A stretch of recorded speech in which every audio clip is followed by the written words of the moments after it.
It's about 6 in the morning. Already a false dawn breaks over the great city as it stirs into activity. Already groups of early workers start to crowd the subways. Already news trucks with the early morning city edition speed through the city. Right now, as the news truck speeds up to the intersection, drops off a bundle of newspapers in front of the newsstand. Hey, why don't you look where you're going? Narrowly missing Kitty DiCarlo, who, after crossing the street, stops in front of the darkened cocktail bar. Doesn't look to me like anybody's in there. Fine. Women can't even get a drink before she goes to sleep. Can I help you, lady? You scared me. I noticed. Can I help you? I need a drink, officer, but it looks like nobody in this town except you ever goes to work. Well, bars aren't allowed to open before 8, lady. Huh? Close at 4, open at 8. You don't know a place I can get a drink before 8. Sorry, but I don't, lady. Now, listen. Why don't you go to that restaurant across the street? Get yourself a glass of hot milk. Yeah. Or some coffee. I need a drink. Well, then you'd better buy yourself a morning newspaper, lady. Huh? And sit down somewhere and read it. Bars don't open until 8 o'clock, which means you've got almost 2 hours to wait.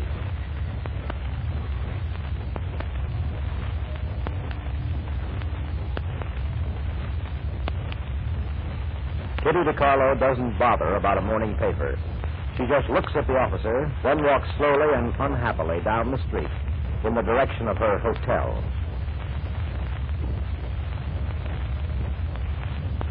Meanwhile, some miles away, at the district attorney's home...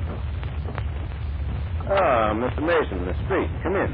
Thank you very much. Thank you, Mr. Attorney, and thank you for seeing us at this time of the morning. Well, not much chance of my getting back to sleep after Bragg brought me your client and the blank woman.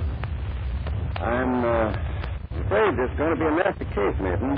Oh? But then, of course, you don't know what we know, and I, for one, certainly don't intend to tell you. May I say something, Mr. District Attorney? Yes, Miss Street. We have every reason to believe that no Grant is innocent. Oh, I'm sure. Well, it's out of my hands now. Is it?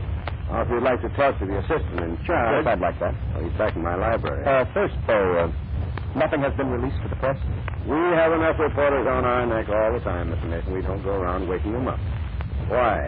Well, as you know, I have just returned the child in question to Mr. Grant. Yes? Mr. Grant doesn't know yet that Dory is not his own. I want the chance to tell him. Well, we've scheduled a press conference for 11. Nothing will get out about the parentage of the child before then. Well, thank you very much, Mr. D.A. Imagine what a shock it would be. There won't be any leaks from here. Now, I wonder what happened to App. Who? App, Frederick App. App, isn't he the one who... My boy, yes. He's the one who handled the Richmond jewelry robbery thing. Yes, Oh, here he comes. Yes, he was back having coffee. App. Yes, sir. Come over here. I want you to meet May Grant's lawyer, Perry Mason, and Mr. Mason's secretary, Miss Street. Oh, how do you do? How do you do, Mr. App? Mr. App, I'm sorry we had to meet under such conditions, Mr. Mason. So am I. Well, I'll leave you all. Thank you again, Mr. District Attorney. Watch him, App. He'll steal your eyepiece. Goodbye, Miss Street. Goodbye, sir. Now, to get to the point, Mr. App, you believe Mrs. Grant innocent? Yes. And since we may only be able to hold her on an open charge, you've come to warn me that unless she's released, or booked on a specific charge, you'll pry her out of jail with the writ of habeas corpus. I didn't come here to warn or to threaten. The right of habeas corpus. The loophole through which the criminal seeks to evade the majesty of the law. What was that? That was Mr. App's way of putting it, Della. I would say it keeps the state from arresting a citizen, throwing him in jail, and holding him indefinitely. Would you say that, Mr. Mason? Well, I suppose you would.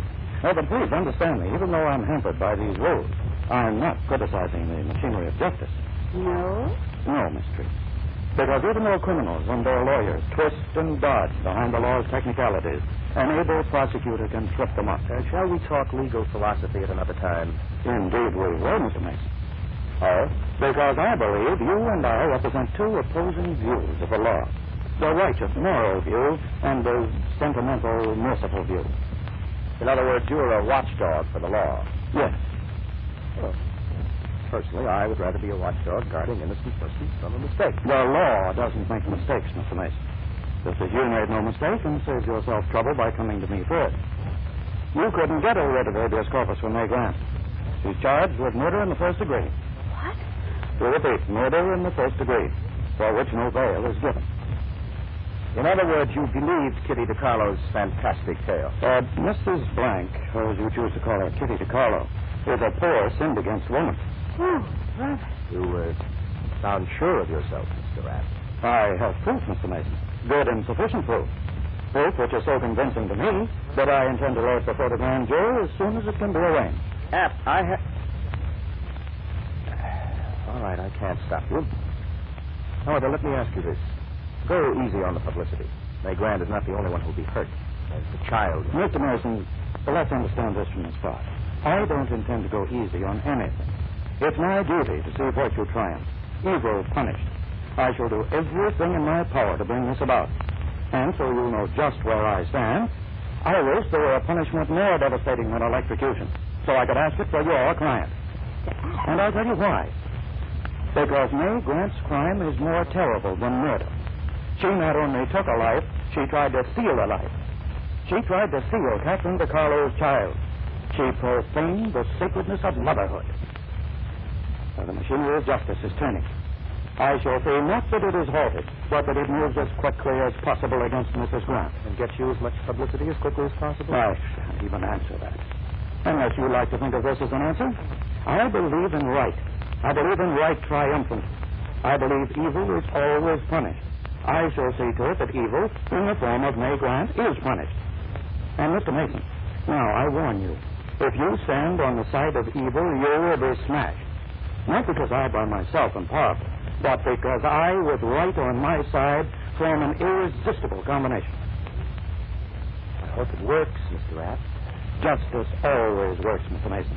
And since I represent justice, do I make myself clear? Perfectly. Now, before I thank you for this interview, the DA said no press releases would be made before 11 o'clock. The district attorney is a man of his word. Is what he said binding on you?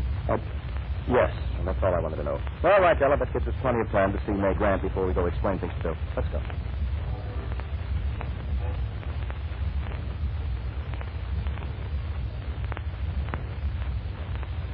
A few moments later, in the lobby of Kitty DiCarlo's hotel...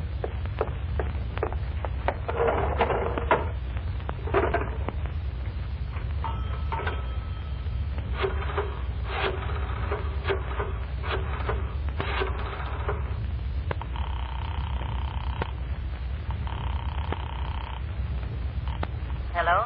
Uh-huh. Oh, Kitty, where have you been? Oh, I've been reading the paper, waiting for 8 o'clock so I can get a drink. Anna, Are you going from a pay station? Yeah, Anna, I need a drink. What happened when you talked to the district attorney? Well, you ought to see my hands are shaking like a leaf. Will they stop shaking if I played you the record of you confessing to the murder of Marcel? Don't, please. Well, then what happened? I talked to a guy named Frederick Apt. Impress him? My witness did. I did just what you told me to do, Anna. And? Well, it hit this guy up just right. He's a crusader, believes in motherhood and that kind of stuff. He can maybe take Perry Mason, Anna. With our help, he will. Now, you go on up to your room, Kitty. Stay there until you get a message about a dress. Then go downstairs to a payphone booth and phone me. But, Anna, I gotta have a You drink. can have them send up a drink at 8 o'clock. Now, go to your room while I phone Bill Grant. What? I'm going to phone Mrs. Grant's husband. Anna's got something she wants to say to him.